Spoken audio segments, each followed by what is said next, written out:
Bonjour à tous et bienvenue dans la matinale, votre rendez-vous hebdo qui vous parle de l'actu, de l'audio et des instruments de musique, et ce, tous les jeudis à midi et demi en live. Oui, je suis en live les jeudis donc à midi et demi sur Facebook et sur Twitch. Et puis voilà, historiquement, le vendredi matin à 7h sur notre chaîne YouTube pour avoir la matinale. Donc c'est un petit débrief de toute la semaine, de toute l'actu de la semaine en une dizaine de minutes. Parfois ça déborde un petit peu, ça va jusqu'à 15, mais en gros voilà, c'est pour ceux qui n'ont pas forcément le temps de voir toute l'actu, tout ce qui se passe, parce que on a des vies bien remplies, hein. Donc voilà, c'est un petit condensé d'une dizaine de minutes. Je fais un récap, je donne aussi un petit peu mon avis, je fais ma petite sélection. Et puis si vous en voulez un peu plus, eh bien écoutez, il y a du coup les lives. Le jeudi midi, je suis actuellement, donc jeudi 27, il est midi 41, et je suis avec le chat en fait, qui me parle, je lui réponds, ils parlent aussi entre eux, et puis voilà, on a un after, après le tournage de cette vidéo que vous êtes en train de regarder sur YouTube, et ben je fais un after avec tous les gens du chat qui sont très cool, et donc on partage plein de trucs, voilà, on discute de tout et de rien, pas mal d'audio et d'instruments de musique forcément, mais ça peut aller sur plein de choses, donc voilà, bah écoutez, si ça vous intéresse, en tout cas, venez jeter un petit coup d'œil à ces directs si vous êtes plutôt team YouTube. Venez voir, franchement, on est très gentils. On est très gentils. Allez, bah écoutez, on va commencer du coup cette matinale juste après le jingle.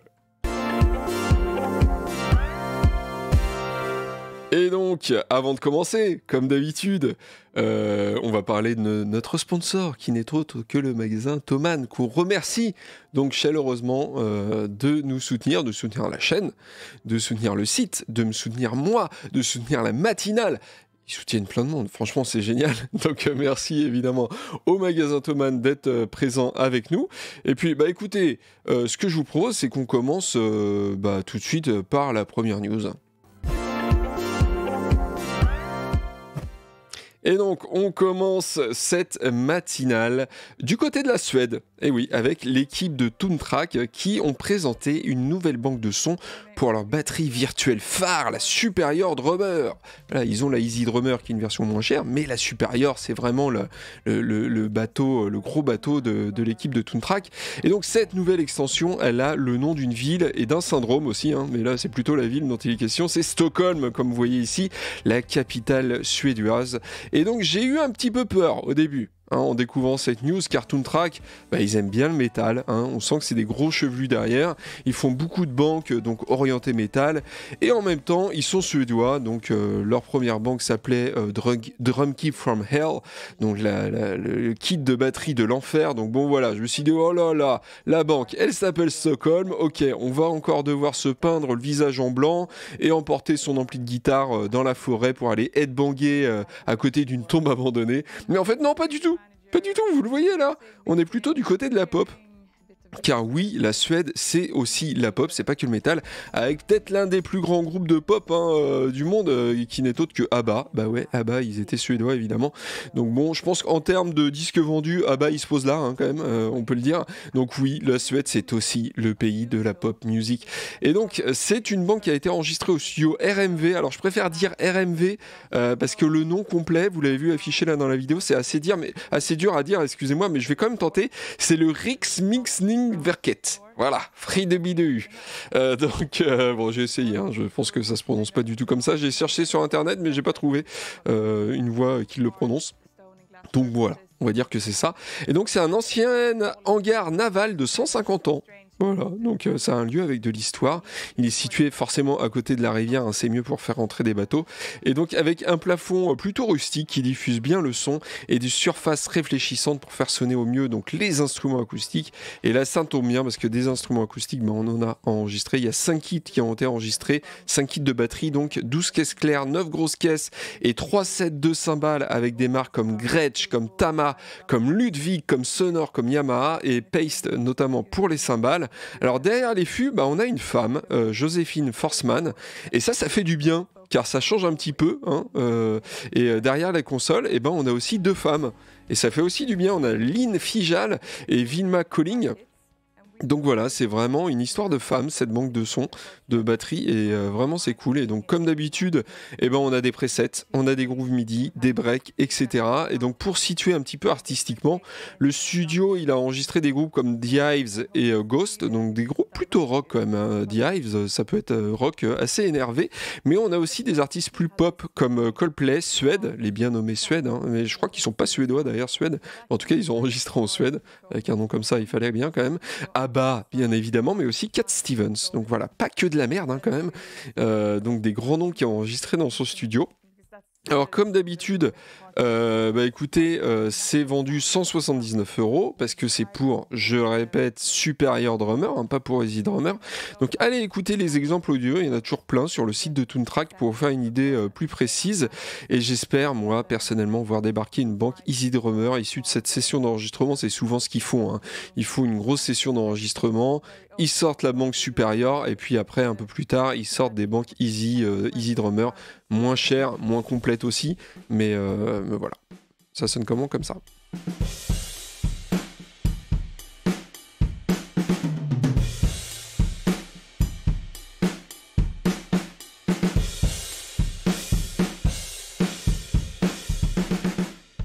Et oui, les Suèdes, effectivement, sont bien anglais, hein. Merci le chat, c'est bien ce que je pensais, évidemment. Dans la veine de la Britpop, tout à fait, c'est tout à fait ça.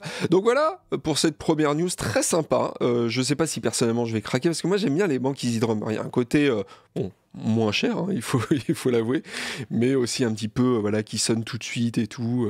Bon, même s'il y a des presets hein, dans les banques supérieures, mais je sais pas, j'aime bien Easy Drummer, c'est comme ça se discute pas. Allez, news suivante. Et donc on continue avec Baby Audio, un éditeur relativement récent et tellement récent que c'est leur premier instrument virtuel, hein, le BA1, parce que c'est vrai qu'ils ont sorti pas mal de plugins, mais c'était des effets, et là donc c'est le premier instrument virtuel qui est un synthétiseur à modélisation analogique. Donc voilà, tout simplement. Alors attendez, je vais mettre un tout petit peu moins fort peut-être plus fort aussi pour que vous puissiez entendre un petit peu le son. Et donc c'est un synthétiseur à modélisation analogique et plus précisément une émulation du CS01 de Yamaha qui était sorti en 82 et qui d'après Baby Audio ressemblait à un jouet mais sonnait comme une bête avec un son assez rugueux. Et c'est marrant car ce synthé a justement été pas mal utilisé par les artistes pop suédois dans ces 2 dernières décennies. Donc voilà, on y revient, la Suède, c'est une matinale sous le signe de la Suède, mais aussi par les artistes dance hall des années 90 et la scène indie-tronica avec un son assez lo-fi, hein, il faut avouer. Alors, les gens de Baby Audio ne se sont évidemment pas arrêtés à une bête émulation. Ils ont rajouté un deuxième oscillateur analo et FM, de la polyphonie parce que le synthé d'origine était monophonique et d'autres choses afin d'étendre donc les possibilités sonores du synthé tout en restant dans l'esprit original de l'original, excusez-moi. On retrouve aussi des effets avec de la saturation, un délai, une reverb, un chorus et l'interface graphique est comme d'habitude chez cet éditeur, il faut souligner, simple mais plutôt soigné. C'est toujours assez joli en fait. C'est pas forcément ultra chatoyant, mais c'est toujours assez slick, comme on dit en anglais. C'est très soigné. Voilà. Alors, le plugin, il est livré avec plus de 500 presets classés par style de musique, avec un côté quand même assez rétro et lo-fi, hein, clairement. Il est vendu 49 $ avant de repasser à 99 et une version de démo est dispo. Et ça, c'est très cool d'avoir des versions démo. Donc, n'hésitez pas à aller la télécharger parce que rien ne vaut un petit essai comme ça dans son home studio avec son petit clavier pour voir si vraiment ça nous convient. Et donc, allez la télécharger. Hein, sur le site de Baby Audio, en plus c'est c'est de la modélisation, donc ça ne va pas être très très lourd, je pense. Je sais pas s'il y a du sample, mais je suis même pas sûr. Donc voilà, ça se télécharge vite fait, ça s'installe, hop, ça s'essaye. C'est pas trop cher, franchement. Dites-moi ce que vous en pensez dans le chat et dans les commentaires. Moi je dis ça se tente. Allez, on continue avec la troisième news. Et on traverse maintenant la Manche avec Origin FX qui ont sorti 2 pédales, une pour les bassistes et une pour les guitaristes, pas de jaloux. Donc c'est les DCX Boost et DCX Bass et comme le nom l'indique, c'est un boost. Mais le petit twist ici, c'est qu'il est très fortement inspiré par le préampli d'Universal Audio, le fameux UA610. Et c'est marrant car UA, ils viennent de sortir 3 pédales dont j'ai parlé il n'y a pas longtemps. Je sais plus si c'était dans la matinale précédente ou dans celle d'avant. Mais l'une d'entre elles intègre aussi une simulation de l'UA610. Donc est-ce que Origin FX peut mieux faire que le constructeur de l'original? C'est une question qu'on est en droit de se poser naturellement. Donc vous l'aurez compris, le but de ce boost, ce n'est pas forcément d'être clean, mais de rajouter une couleur, comme le préampli vintage UA610. Généralement quand on utilise des préamplis vintage, c'est pour qu'ils se fassent un petit peu remarquer, qu'ils apportent une certaine couleur au son. Et on pourra le pousser vers l'overdrive, couper les hautes et basses fréquences, mettre en avant les médiums, privilégier un son plat ou plutôt un son sombre. Et comme sur les autres pédales d'Origin FX, on a le circuit adaptive qui est censé donc réagir à la dynamique de l'instrument et du jeu du guitariste ou du bassiste, notamment au niveau de la restitution du haut du spectre. Alors, côté technique, il faut savoir qu'on a un buffer intégré, c'est fabriqué en Angleterre avec des composants premium d'après le constructeur, et le prix, il est lui aussi premium, on le sait avec Origin FX, c'est souvent le cas, car on dépasse les $300, on peut même tabler je pense sur du 350 en France, largement je pense. Donc les guitaristes, dites-moi vous, comment vous utilisez votre boost? Car c'est un outil assez polyvalent, le boost, et ça peut servir à plein de choses. Donc qu'est-ce que vous faites avec? Est-ce que vous le mettez devant votre ampli ou dans la boucle d'effet? Est-ce que vous l'utilisez conjointement avec un overdrive pour le booster, etc. etc. Dites-moi évidemment tout ça dans les commentaires et dans le chat. Et puis moi pendant ce temps-là, je prépare ma 4e news. Ouais, parce que je dis je la prépare, en fait, je la prépare juste pendant le générique, là. En 3 secondes, c'est bon, je fais ma news, il n'y a pas de problème. Non, je déconne, évidemment. Bon, allez, on termine cette matinale avec Akai, et il y avait des rumeurs depuis pas mal de semaines.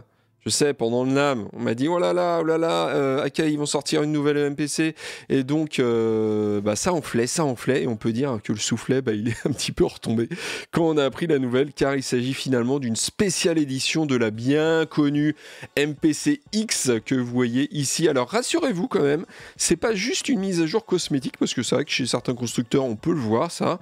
Genre, tiens, on ressort la même en noir ou en rouge, machin. Donc, c'est pas juste une mise à jour cosmétique par rapport à la MPC X qui est sortie il y a déjà plus de 6 ans, je le rappelle.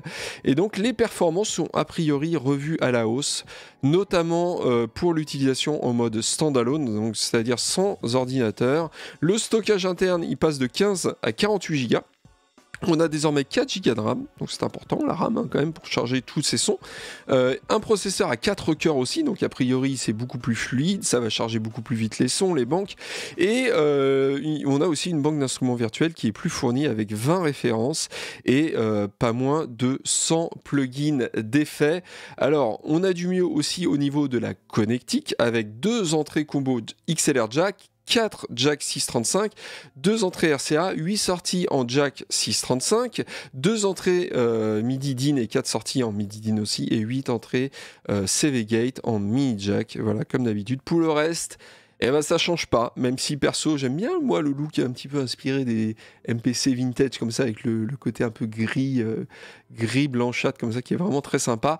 Le prix il est de 2400 € en magasin, notamment dans le magasin partenaire de l'émission Thomann, et c'est disponible dans une semaine environ. En tout cas c'est Thomann qui communique là-dessus, donc ça va être disponible assez rapidement, donc voilà, donc bon, c'est pas une mise à jour énorme, mais malgré tout, un meilleur processeur, plus de mémoire, plus de RAM interne. Pour ceux qui étaient intéressés par la MPCX, c'est peut-être, si vous vous posez des questions genre est-ce qu'il me la faut ou pas, ça peut vous faire sauter le pas, en tout cas, je pense. Voilà.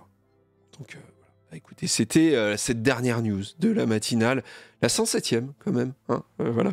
Donc écoutez, moi en tout cas je vous donne rendez-vous la semaine prochaine.